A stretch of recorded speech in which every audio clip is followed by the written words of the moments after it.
আজকে মহামান্য হাইকোর্ট বিভাগ থেকে আমরা telecommunication licence network and licensing policy 2025 যে আইনটা পলিসিটা করা হয়েছে সেইটাকে চ্যালেঞ্জ করেছিলাম রিটের মাধ্যমে এবং আজকে সেটার অর্ডার পেয়েছি, অর্থাৎ আজকে রুল পেয়েছি আমরা যে এই আইনটা telecommunication network and licensing policy 2025 কেন অবৈধ ঘোষণা করা হবে না। We have challenge some clauses of this provision, অর্থাৎ এই পলিসিটার telecommunication network and licensing policy 2025-এর আমরা কতিপয় প্রভিশনকে কতিপয় ক্লজকে আমরা চ্যালেঞ্জ করেছিলাম। কেন করেছিলাম? বিকজ এই ক্লজগুলো মূলত আসলে backdoor system of money laundering from Bangladesh.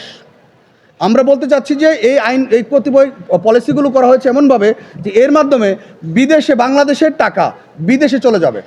সেটা কিভাবে চলে যাবে? বিকজ আমরা দেখেছি যে এই পলিসিতে যেটা করা হয়েছে সেটা হচ্ছে যে অসংখ্য বিদেশি যে কোম্পানিগুলো আছে, বিশেষ করে MNO মোবাইল নেটওয়ার্ক অপারেটিং যে কোম্পানিগুলো, মোবাইল কোম্পানিগুলো বিশেষ করে, প্লাস অন্যান্য বিদেশি কোম্পানিগুলোকে প্রায় 4টা লেয়ারের লাইসেন্স দেওয়ার সুযোগ দেওয়া হয়েছে।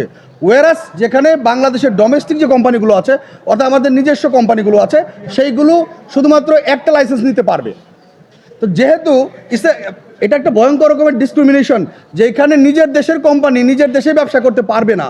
অলরেডি মেইন স্ট্রিম অসংখ্য নিউজে আসছে যে টেলিকমিউনিকেশন খাতটা বিদেশিদের হাতে তুলে দেওয়া হচ্ছে।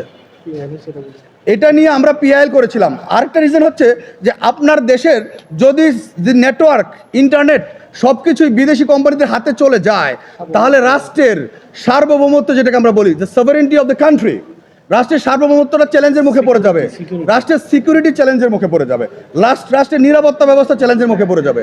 বাংলাদেশের 2900-এর মতো কোম্পানি আছে, এই কোম্পানিগুলো যদি ব্যবসা করতে না পারে এবং নতুন উদ্যোক্তারা যদি এই টেলিকমিউনিকেশন খাতে আসতে না পারে, তাহলে কি হবে? তাহলে বিদেশি কোম্পানিগুলো এই দেশের কোম্পানি খাতটাকে ধরে ফেলবে। আর তখন কি হবে? লেটস গেট ব্যাক টু 2007 সালে চলে যায় বা তার আগে চলে যায়। সেটা কি হয়েছিল? আমরা এক মিনিট মোবাইল করলে কি হতো? 10 টাকা, 8 টাকা, 9 টাকা, 60 টাকা মিনিট কাটতো। ইন্টারনেটের টাকা অনেক দিতে হতো। যদি মার্কেট মনোপলি করে কম্পিটিশন পলিসিটাকে, মার্কেটের প্রতিযোগিতামূলক ব্যবসাটাকে নষ্ট করে দেওয়া হয়, যদি কতিপয় গ্রামীণ ফোন, বাংলা লিঙ্ক বা কতিপয় কোম্পানির কাছে যদি সকল নেটওয়ার্কিং সিস্টেম, টেলিকমিউনিকেশন সিস্টেমটা চলে যায়, কি হবে? তারা ইচ্ছা মতো এখানে কি করতে পারবে? টাকা অ্যামাউন্ট বসাইতে পারবে এবং রাষ্ট্রের সাধারণ জনগণ ক্ষতিগ্রস্ত হবে। তখন 1 মিনিট মোবাইল করতে গেলে 10 টাকা মিনিট কাটবে। আমরা যে একটু ইন্টারনেট চালাইতে গেলে মোটা টাকা দিতে হবে, যেটা আমরা এখন অনেক আরাম পাচ্ছি। আপনারা দেখবেন যে বিটিআরসি, ডক্টর ইউনূসের আসলে এখানে কোনো ব্যর্থতা নেই, এখানে ডক্টর ইউনূসের চালাকি। আমরা বলেছি কোর্টকে, আমরা যেটা বোঝাতে চেষ্টা করছি, ডক্টর ইউনূস চালাকি করেছেন। কেন চালাকি করেছেন? বিকজ উনি সরকার ক্ষমতা থাকাকালীনও ওনার একটা কোম্পানি আছে গ্রামীণ ফোন, আমরা সবাই জানি, ওখানে ওনার 34% শেয়ার আছে। সেই শেয়ার থাকার কারণে যদি বিদেশি কোম্পানিগুলোকে এই সকল লাইসেন্সিং সুবিধাগুলো দেওয়া হয় এই টেলিকমিউনিকেশন পলিসি অনুযায়ী, তাহলে কি হবে? অন্যান্য ডোমেস্টিক প্রায় 2900 কোম্পানি মারা যাবে, এরা মাঠ থেকে সরে যাবে। অলরেডি আমরা নিউজ পত্রিকায় দেখেছি যে অসংখ্য কোম্পানি আর টেলিকমিউনিকেশন খাতে ইনভেস্ট করতে আগ্রহী নয়। তো মার্কেট মনোপলি করে উনি ব্যবসাটাকে একচেটিয়া করে ফেলতে চাচ্ছেন, সেটাকে আমরা চ্যালেঞ্জ করেছি।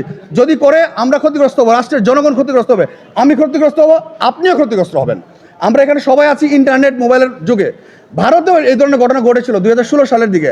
রিলায়েন্স জিও এরাও ঠিক একই সিস্টেমে মার্কেট মনোপলি করে ফেলেছিল, কম্পিটিশন পলিসি নষ্ট করে ফেলেছিল। এবং ভারত এবং আমেরিকাতেও AT&T একটা কোম্পানি ছিল, তারাও একই কাজ করছিল। পরবর্তীতে টেলিকমিউনিকেশন আইনটাকে চেঞ্জ করতে হয়েছে, পলিসিটাকে পরিবর্তন করতে হয়েছে। এখন কথা হচ্ছে, সর্ষের মধ্যে যদি ভূত থাকে তাহলে তো ভূত ছাড়ানো খুব কঠিন। তো যেটার কারণে আমরা মূলত এই পাবলিক ইন্টারেস্ট লিটিগেশনে জনস্বার্থে, রাষ্ট্রের জনগণের স্বার্থে আমরা এসেছি যে 85% মালিকানা বিদেশি কোম্পানিগুলো যদি টেলিকমিউনিকেশনের 4 ধরনের লাইসেন্স পায়, ওয়ারাস বাংলাদেশের মালিক, বাংলাদেশের কোম্পানিগুলো সেই লাইসেন্স পাবে না, মাত্র একটা লাইসেন্স পাবে, তার বাকি 3টা লাইসেন্সের রাস্তা বন্ধ হয়ে যাবে। তাহলে তারা কি করবে? তারা হচ্ছে যে ব্যবসাগুলো গুটিয়ে নিতে হবে। এই বাংলাদেশে প্রায় 2900 কোম্পানি আছে, এর সাথে প্রায় 20-30 হাজার এমপ্লয়ি জড়িত আছে, এখানে অনেক টাকা ইনভেস্ট আছে। আমি কোম্পানির জন্য আসি নাই, বা I am not thinking and bothering about the company of our country. আমি চিন্তা করছি, we are thinking about the people, সাধারণ মানুষ, রাষ্ট্রের জনগণ, আমি নিজে, আপনি, আমরা আমাদের চিন্তা করছি। কারণ যদি মার্কেট কম্পিটিশন নষ্ট হয়, এই আইনের দ্বারা যদি মূলত 29 কোম্পানি মার্কেট আউট হয়, আপনি দেখবেন যে আমাদের তখন মার্কেট মনোপলি করার কারণে আমাদেরকে প্রত্যেককেই কি করা হবে, সাপ্রেস করা হবে, আমাদের উপর অপারেশন হবে। তখন বেশি টাকা দিয়ে আমরা কিনতে বাধ্য হব, বেশি টাকা দিয়ে আমরা ইন্টারনেট চালাতে বাধ্য হব, বেশি টাকা দিয়ে আমাদেরকে মোবাইল চালাতে বাধ্য হবো, because there is no competition in the market. So there is already a tension in the market. এই ম্যাটারটা নিয়ে আমরা মহামান্য হাইকোর্ট থেকে এই পলিসিটাকে চ্যালেঞ্জ করে আজকে আদেশ পেয়েছি। কেন পলিসিটা অবৈধ ঘোষণা করা হবে এই মর্মে। আমি ব্যারিস্টার সানাউল্লাহ নূর, পিটিশনার ছিলেন অ্যাডভোকেট এম এম মঈন এবং অ্যাডভোকেট বিপ্লব কুমার দাস।